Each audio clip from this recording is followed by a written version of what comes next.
नमस्कार साथियों alcohol, phenol और ईथर का आज जो ये 14वां लेक्चर है और आज ये लास्ट लेक्चर है, ये समझ लो 14वां लेक्चर है इस यूनिट का।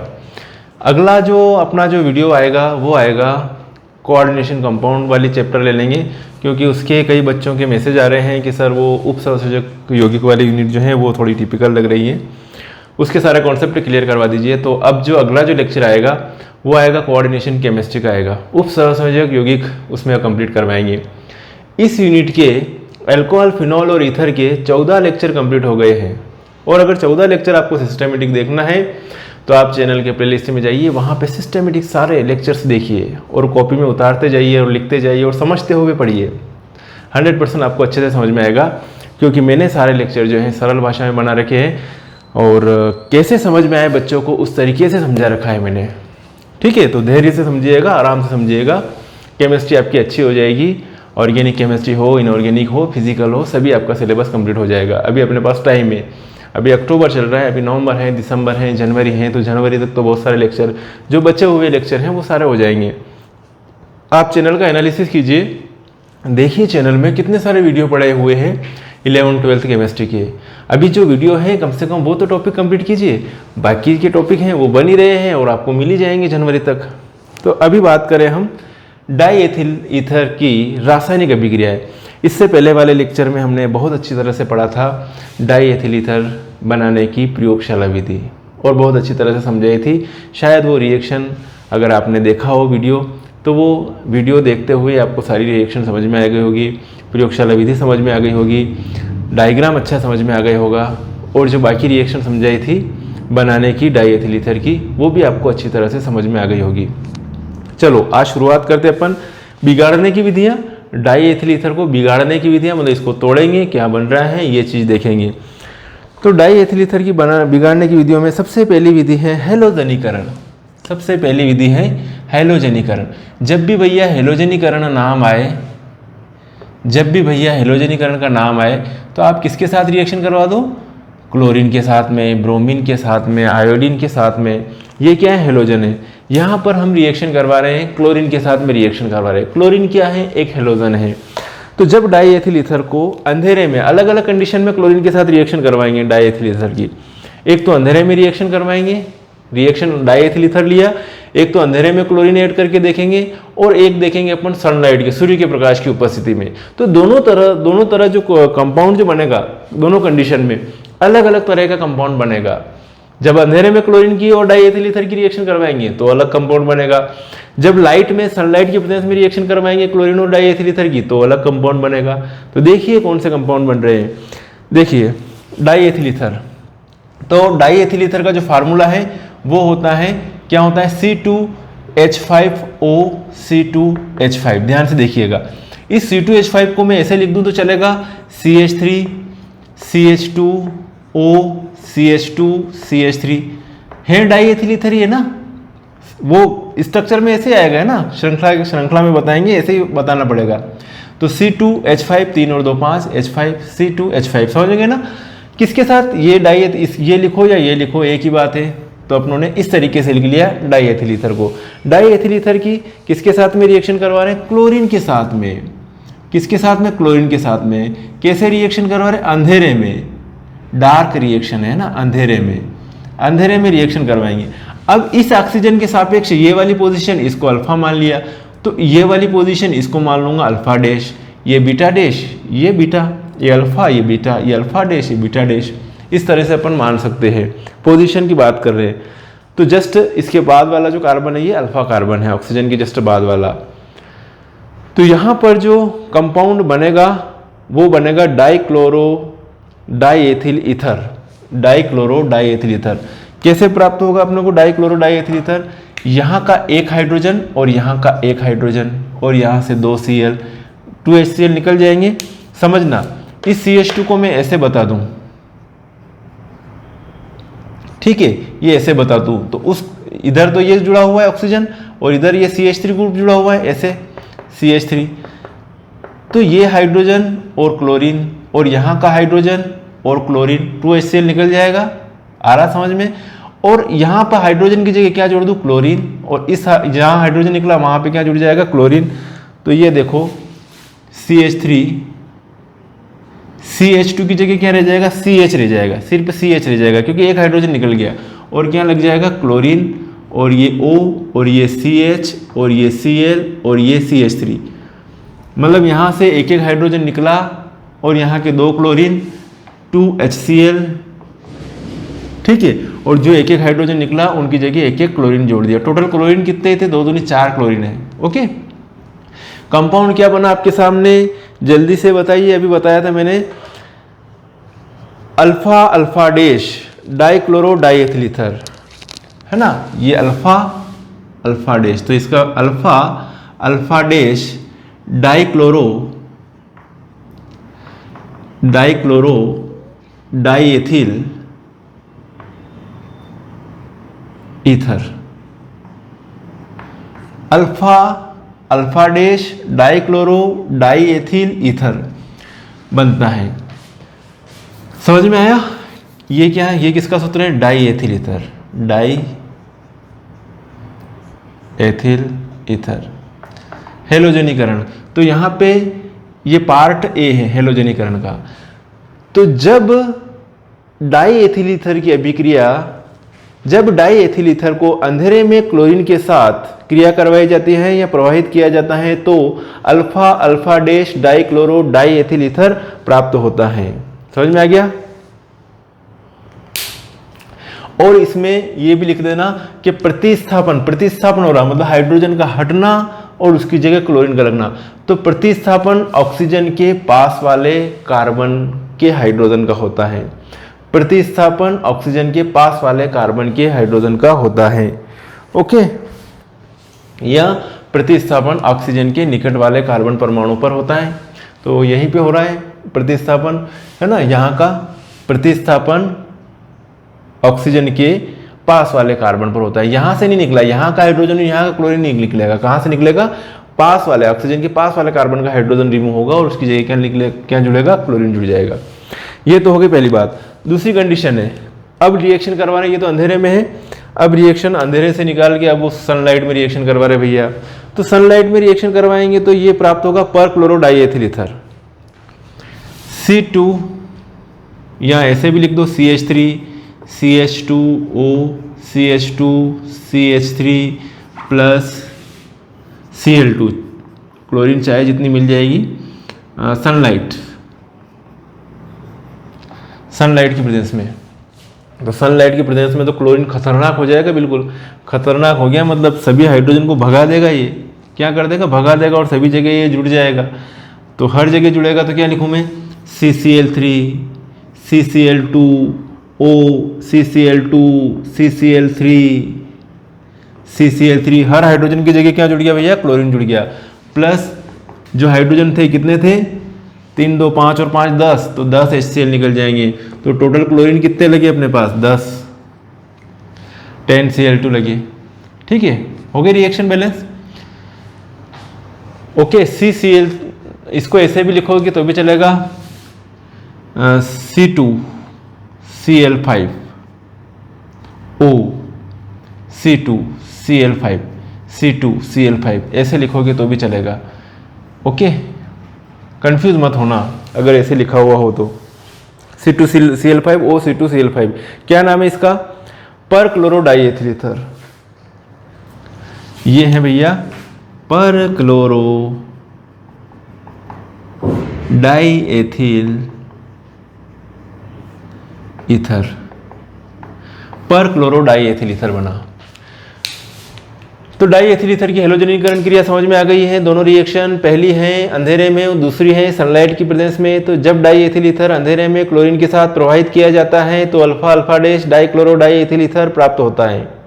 प्रतिस्थापन ऑक्सीजन के निकट वाले कार्बन परमाणु पर होता है। समझ में आ गई रिएक्शन।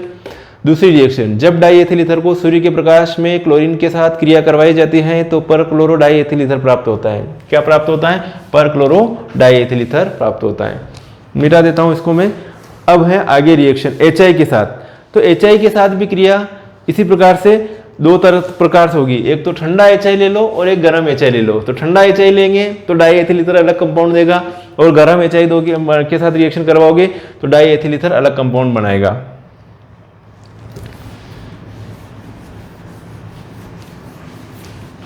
HI हाइड्रोजन आयोडाइड के साथ किसकी रिएक्शन? डाई एथिल ईथर की, डाई एथिल ईथर की रिएक्शन।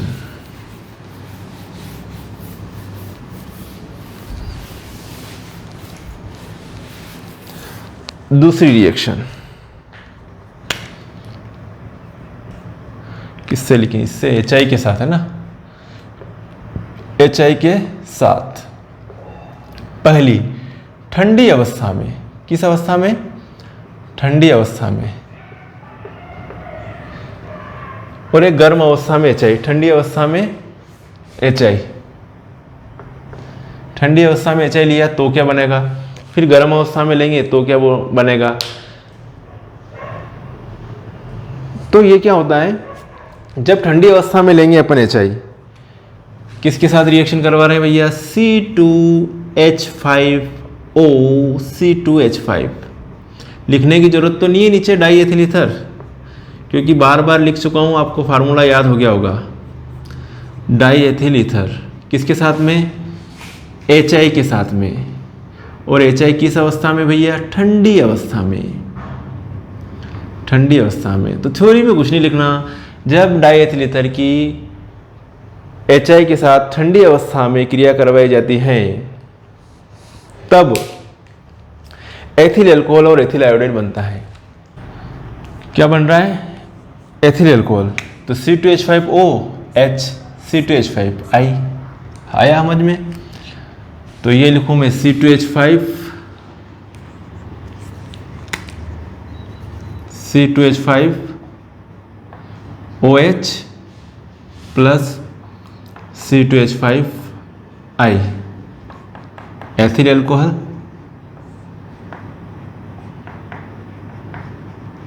और ये है एथिल आयोडाइड। एथिल अल्कोहल और एथिल आयोडाइड बन रहा है। ये कंडीशन थी ठंडी अवस्था में रिएक्शन करवाई अपनों ने डाई एथिल ईथर की। दूसरी कंडीशन है गर्म अवस्था में HI मिलाने पर, है ना। गर्म अवस्था में HI के साथ एथिल अल्कोहल मतलब C2H5OH की अभिक्रिया करवाने पर क्या बनेगा?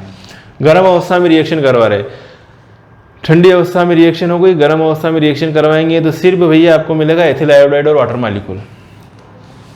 ये लिखा देखो C2H5OH, C2H5OH प्लस ये ले रहा हूँ HI, है ना, HI।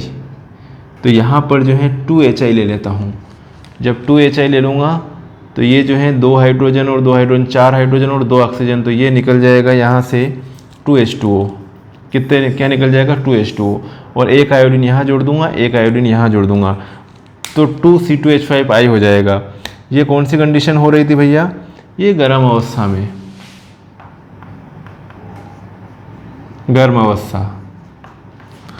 लिख लूँ भैया C2H5I plus 2H2O ethyl iodide. यहाँ तक क्लियर हो गया होगा आपको।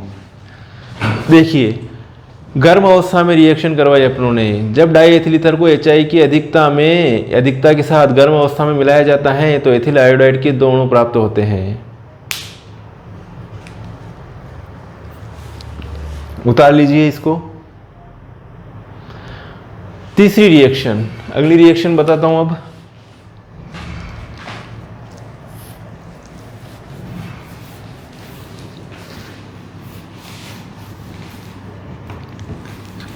साथ के साथ में नोट डाउन करते जाइए, लिखते जाइए, कोई जल्दबाजी नहीं है।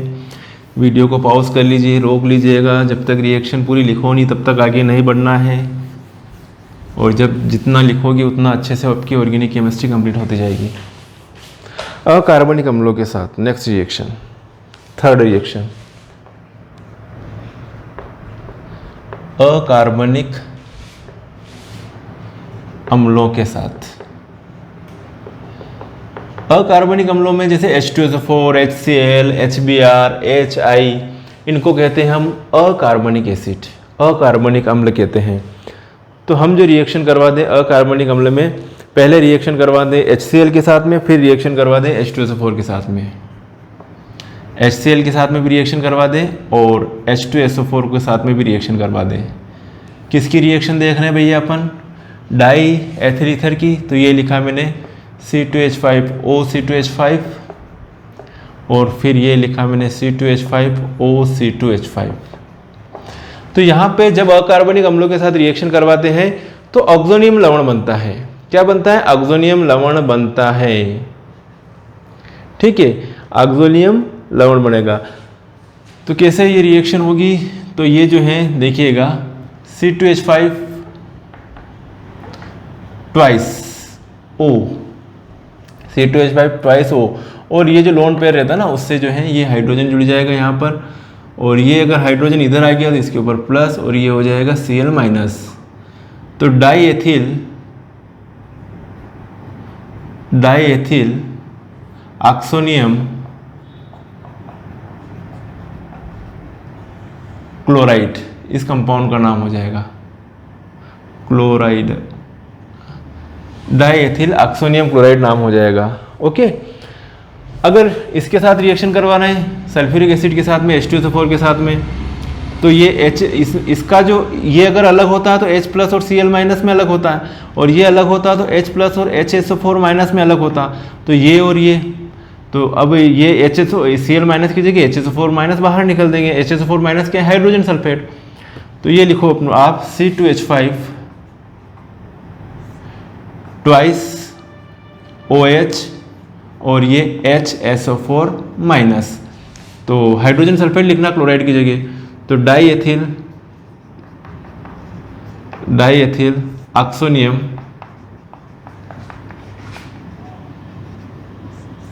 हाइड्रोजन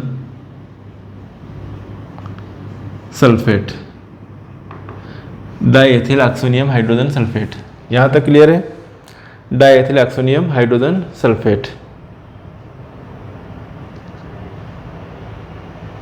अकार्बनिक अम्लों के साथ रिएक्शन करवाई है ना, तो जब डाई एथिल ईथर को अकार्बनिक अम्लों जैसे HCl, H2SO4 आदि के साथ क्रिया करवाई जाती है तो ऑक्सोनियम लवण बनता है। ये ऑक्सोनियम लवण है, ऑक्सोनियम साल्ट, ऑक्सोनियम क्लोराइड जो भी है ऑक्सोनियम लवण है, ऑक्सोनियम लवण बनता है। अगली रिएक्शन है अपचयन।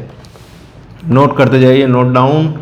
अपचयन, अपचयन बोलो तो रिडक्शन। किसका रिडक्शन करवाना है भैया? डाई एथिल ईथर का C2H5O C2H5 का अपन रिडक्शन करवा के देखते हैं क्या होता है भैया। रिडक्शन करवा रहे हैं HI लाल फास्फोरस, HI व रेड फास्फोरस, HI व रेड फास्फोरस की प्रेजेंस में रिएक्शन करवा रहे हैं। अपचयन, जो भी अपने को जरूरत पड़ेगी हाइड्रोजन उतने मिल जाएंगे HI के थ्रू। किसका? C2H5O C2H5 क्या है भैया? Die ethyl ether. करवा के देखो अपचयन क्या बन रहा है? C2H6 बन जाएगा। तो एक हाइड्रोजन यहाँ, इसको यहाँ से मिल जाएगा और इसको यहाँ से मिल जाएगा, मतलब एक एक हाइड्रोजन यहाँ से ले लेंगे तो C2H5 किस में कन्वर्ट हो जाएगा? C2H6 में। 2 हाइड्रोजन और 1 ऑक्सीजन H2O। तो ये बन गया भाई साहब C2H6 से कितने बने? C2H6 से 2, और C2H6 को क्या कहूँगा मैं? एथेन कहूँगा, प्लस H2O। ये C2H5 एक हाइड्रोजन लिया C2H6, फिर एक हाइड्रोजन इसने लिया C2H6 और 2 हाइड्रोजन और 1 ऑक्सीजन H2O। तो जब अपचयन करवाते हैं डाई एथिल ईथर का अपचयन HI और लाल फास्फोरस की उपस्थिति में किया जाता है, डाई एथिल ईथर का अपचयन HI और लाल फास्फोरस की उपस्थिति में किया जाता है, तब एथेन बनता है। क्या बनता है भैया? एथेन बनता है। ओके, नेक्स्ट रिएक्शन देखो, निर्जलीकरण। निर्जलीकरण, किसका निर्जलीकरण करवा रहे हैं? ये अपन डाई एथिल ईथर का निर्जलीकरण करवा रहे हैं। एल्कोहल का निर्जलीकरण करवाते थे तो अपने को डाई एथिल ईथर प्राप्त हुआ। अब इसका निर्जलीकरण करवाएंगे तो क्या प्राप्त होगा? अपनों को एल्किन प्राप्त होगा, और कौन सा एल्किन प्राप्त होगा? एथिन। तो ये देखो निर्जलीकरण, ये लिया मैंने C2H5O C2H5। क्या है ये? डाई एथिल ईथर क्या करवा रहे अपन, निर्जलीकरण करवा रहे हैं ना इसका, किसकी उपस्थिति में, एल्यूमिना, Al2O3 कितने डिग्री सेल्सियस पर, 350 डिग्री सेल्सियस पर। जब डाई एथिल ईथर का निर्जलीकरण एल्यूमिना की उपस्थिति में 350 डिग्री सेल्सियस पर किया जाता है तब एथिन बनता है। एथिन क्या है कि एल्कीन, तो C2H4 है ना, एक हाइड्रोजन यहां से निकल गया तो क्या बन जाएगा, एक हाइड्रोजन यहां से निकाल रहा हूं और एक हाइड्रोजन यहां से, तो एक C2H4 तो ये हो गया और एक C2H4 ये हो गया, तो 2C2H4, और एक हाइड्रोजन यहाँ का, एक हाइड्रोजन और ये ऑक्सीजन, क्या हो गया, वाटर मॉलिक्यूल निर्जलीकरण मतलब वाटर का निकलना, तो वाटर निकल गया। ये क्या है, एथिन, और एथिन क्या है, एक एल्कीन है।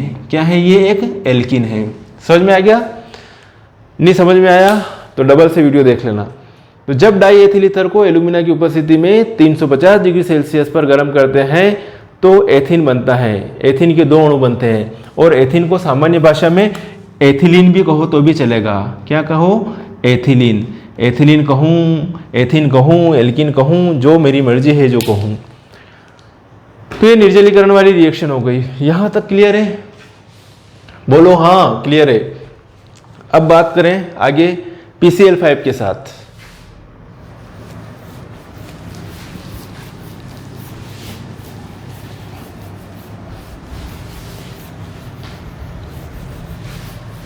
अगली रिएक्शन PCl5 बोलो तो फास्फोरस पेंटाक्लोराइड के साथ। किसकी रिएक्शन है फास्फोरस पेंटाक्लोराइड के साथ भैया, जल्दी से बोलो। डाई एथिल ईथर की बिगाड़ने की विधि है, डाई एथिल ईथर बिगाड़ने की विधि है PCl5 के साथ। तो डाई एथिल ईथर PCl5 के साथ क्रिया करके एथिल क्लोराइड बनाता है। क्या बनाता है, ethyl chloride. Reaction number 6 PCl5 के साथ, थ्योरी लिखिएगा। डाई एथिल ईथर PCl5 के साथ क्रिया करके क्या बनाता है, एथिल क्लोराइड बनाता है। लिख लोगे, ये है die ethyl ether C2H5O C2H5 किसके साथ में, PCl5 के साथ क्रिया करके। तो एक तो यहाँ से ये C2H5 और यहाँ से मैंने उठाया Cl, ये C2H5 और यहाँ से Cl उठाया, तो हो जाएगा भैया 2C2H5Cl, 2C2H5Cl प्लस एक P और एक ऑक्सीजन और 3 Cl और बच रहे, POCl3 फास्फोरस ऑक्सीक्लोराइड। ये है ethyl chloride, ethyl chloride. Theory क्या लिखोगे इसकी, कि डाई एथिल ईथर, क्या लिखोगे, जब डाई एथिल ईथर की PCl5 के साथ क्रिया करवाई जाती है तो एथिल क्लोराइड के 2 अणु बनते हैं, एथिल क्लोराइड के 2 अणु बनते हैं। Simple, very simple. अब बात करें लुईस अम्ल के साथ, 7वां लुईस अम्ल। भैया लुईस अम्ल को भी लिया है यहाँ पे ना, लुईस अम्ल के साथ किसकी रिएक्शन करवा रहे हैं भैया, लुईस अम्ल के साथ डाई एथिल ईथर की रिएक्शन करवा रहे हैं अपन, लुईस अम्ल के साथ डाई एथिल ईथर की। तो यहाँ पे लुईस अम्ल क्या है, अच्छा लुईस अम्ल BF3 और लुईस क्षार NH3 है ना, जिसके पास एकांकी इलेक्ट्रॉन युग्म जो है ग्रहण कर सकता है, उसको क्या कहते हैं, लुईस अम्ल। और यहाँ पे डाई एथिल ईथर क्या हो गया, एक लुईस क्षारक हो गया, जिसके पास एकांकी इलेक्ट्रॉन युग्म है और वो देता है, उसे कहते हैं लुईस क्षारक, और जो एकांकी इलेक्ट्रॉन युग्म ग्रहण करता है उसे कहते हैं लुईस अम्ल। तो सिंपल है भैया, ये C2H5, ये O, 2 लोन पेयर है ऑक्सीजन के पास भाई साहब, ये C2H5, वही डाई एथिल ईथर ऐसे लिख दिया, कोई फर्क नहीं पड़ रहा है ना। किसके साथ रिएक्शन करवा रहा हूँ, BF3। BF3 भाई साहब के पास में क्या है, खाली जगह है इलेक्ट्रॉन ग्रहण करने के लिए, तो ये C2H5 और ये O और ये C2H5 लिखा मैंने। एक लोन पेयर तो है भाई साहब के पास, एक लोन पेयर इसने बंद बना दिया। कौन सा बंद बना, ये उपसहसंयोजक बंद।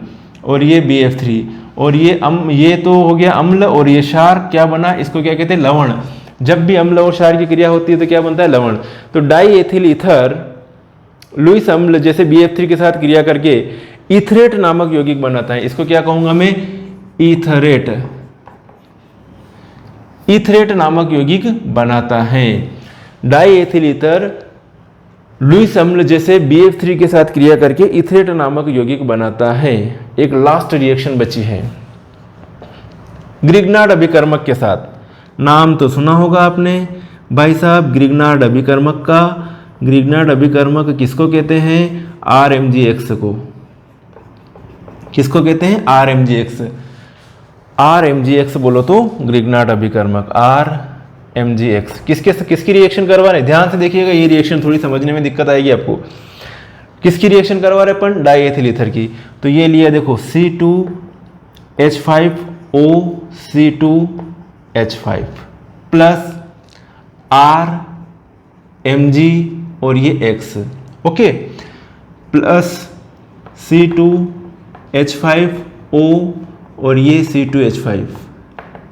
ध्यान से देखना, होगा क्या कि यहाँ पर ये जो है ये लोन पेयर ऑक्सीजन भी लोन पेयर मैग्नीशियम को देगा, ये ऑक्सीजन भी मैग्नीशियम को देगा, तो इधर भी उपसहसंयोजक बंध बनेगा, इधर भी उपसहसंयोजक बंध बनेगा, दो उपसहसंयोजक बंध बनेंगे यहाँ पर। तो देखिए ये C2H5 ये ऑक्सीजन ये दे रहा है किसको? मैग्नीशियम को। तो यहाँ मैग्नीशियम जोड़ा और यहाँ R और यहाँ X और यहाँ पर वही ऑक्सीजन और ये C2H5 और ये C2H5 है ना। ये कौन से उपसहसंयोजक बंध हैं? इनको कहूँगा मैं उपसहसंयोजक बंध, है ना। रिएक्शन का एरो अलग है, ये एरो अलग है ना, ये ध्यान रखना। तो ये जो है ये कंपाउंड बन रहा है। तो डाईएथिल ईथर ग्रिग्नार्ड अभिकर्मक के साथ क्रिया करके ग्रिग्नार्ड ईथरेट अभिकर्मक, इसको कहते हैं ग्रिग्नार्ड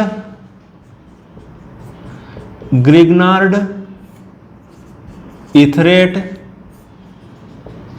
अभिकर्मक। ये ग्रिग्नार्ड ईथरेट अभिकर्मक है। समझ में आ गया होगा। ग्रिग्नार्ड अभिकर्मक के साथ रिएक्शन किसकी? डाईएथिल ईथर की। ये डाईएथिल ईथर के दो मॉलिक्यूल, ये ग्रिग्नार्ड अभिकर्मक लिए अपनों ने। तो डाईएथिल ईथर ग्रिग्नार्ड अभिकर्मक के साथ क्रिया करके ग्रिग्नार्ड ईथरेट अभिकर्मक बनाता है, ग्रिग्नार्ड ईथरेट अभिकर्मक बनाता है। बहुत मज़ा आया होगा आज के इस लेक्चर में, ठीक है। अच्छा मज़ा आया होगा आज के इस लेक्चर में। अच्छी रिएक्शन से बताई मैंने, इंपॉर्टेंट रिएक्शन बताई मैंने, आपके सारे डाउट से क्लियर कर दिए हमने। तो ये हो गया आज डाईएथिल ईथर की केमिकल रिएक्शन, रासायनिक अभिक्रियाएं। और आप सारे लेक्चर सिस्टमेटिक देखिए। ये 14वां लेक्चर था भैया। हर एक लेक्चर आप प्लेलिस्ट में जाके देखिए, कॉपी पेन उठा के देखिए, अच्छा मज़ा आएगा। तो साथियों ज़्यादा से ज़्यादा वीडियो को शेयर कीजिएगा, लाइक कीजिएगा, और नए आए हैं तो सब्सक्राइब कीजिएगा, और ज़्यादा से ज़्यादा चैनल को स्टूडेंट्स तक पहुंचाओ, ताकि ज़्यादा से ज़्यादा जो ग्रामीण परिवेश के स्टूडेंट हैं उनको हमारे वीडियो लेक्चर का अच्छा बेनिफिट मिल पाए। ठीक है साथियों, मिलेंगे फिर नेक्स्ट वीडियो में। तब तक के लिए बाय और thank you so much for watching.